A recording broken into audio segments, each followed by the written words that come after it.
Now अब आपको क्या करना है और क्या नहीं करना है जब आपको एमसीसीडी भरना है। ओके, सबसे पहली चीज, आपको एब्रीवेशन बिल्कुल भी नहीं लिखना है। एम आई है तो एम आई नहीं लिखना है, मायोकार्डियल इंफार्क्शन लिखना है प्रॉपर। क्योंकि दो अलग अलग मीनिंग हो सकते हैं अगर आप शॉर्ट फॉर्म लिखते हैं।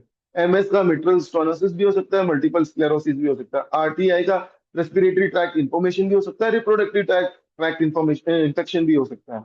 सीआरएफ का कार्डियो रेस्पिरेटरी फेलियर भी हो सकता है, क्रॉनिक रीनल फेलियर भी हो सकता है। तो एब्रीवेशन आपको बिल्कुल भी मेंशन नहीं करना है एमसीसीडी में। Okay. Then mode of dying as cause of death नहीं लिखना है, ये एक भी नहीं लिखना है। ना cardiac arrest, heart attack, cardio respiratory failure, cardio respiratory arrest, respiratory failure, respiratory arrest, shock, heart failure, coma, brain failure, multi organ system failure, debility, emaciation, exhaustion, heart failure, liver failure, hepatorenal failure, syncope, uraemia, vagal inhibition, vasovagal attack, ये सब कुछ भी नहीं भरना है।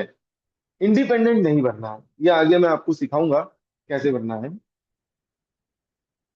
Then ऐसे terms use करने जो अस्पष्ट हैं, वेग टर्म्स, एम्बिगुअस हैं, जैसे फीवरिशनेस, घबराहट, very poor nourishment, less healthy at birth. इनकी जगह आपको प्रॉपर करेक्ट टर्म यूज करना है, like delirium due to fever, severe malnutrition, low birth weight. तो आपको क्लियर जो डिजीज है आईसीडी 10 कोडिंग के हिसाब से आपको भरने हैं।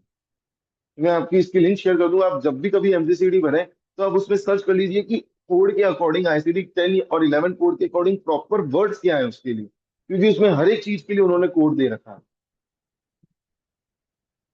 देन शॉर्ट फॉर्म्स बिल्कुल नहीं लिखनी है, जैसे कार्सिनोमा ब्रेस्ट है तो CABR नहीं लिखना है, आपको प्रॉपर लिखना है।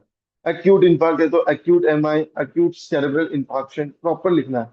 सीवियर मलेरिया, सीवियर माल न्यूट्रिशन, सीवियर मार करके नहीं लिखना आपको। शॉर्ट फॉर्म्स बिल्कुल भी यूज नहीं करने हैं, लेजिबल हैंड राइटिंग में लिखना है। आप अगर आपके पास प्रॉपर है तो आप ब्लॉक लेटर्स में लिखें। अगर आप इसको परफेक्ट करना चाहते हैं तो right in proper block letters, don't write in small letters. Block letters में आप पूरा एमसीसीडी फॉर्म ही ब्लॉक लेटर में भरें। ओके। अब ये एक मेरे को ग्रुप में मैंने मैसेज डाला था तो मुझे एक आया था, अब देखिए कितना गंदे तरीके से भरा हुआ है ये। आपको लगता है कि ये सही भरा हुआ है? Cardiac arrest due to cardio pulmonary failure, ना इसमें टाइम इंटरवल लिखा हुआ है। इसमें प्रेगनेंसी का लिखा हुआ है बट इसके अंदर मैनर ऑफ डेथ को इन्होंने नहीं किया कि नेचुरल है, एक्सीडेंट है, सुसाइड है, होमिसाइड है, पेंडिंग इन्वेस्टिगेशन है। ठीक है। तो ये बिल्कुल भी गलत तरीके से भरा हुआ कॉज ऑफ डेथ है। और मेरे को, आपने अगर कभी भरा हो तो मेरे को लगता है आपने भी ऐसे ही कॉज ऑफ डेथ भरा होगा, या आपने देखा होगा कि वार्ड के अंदर, राउंड्स के अंदर, एमबीबीएस के टाइम पे कि ऐसे ही कॉज ऑफ डेथ भरे जाते हैं कि कुछ नहीं पता तो ये भर दिया। तो this is totally wrong, completely wrong cause of death, MCCD certificate. Okay.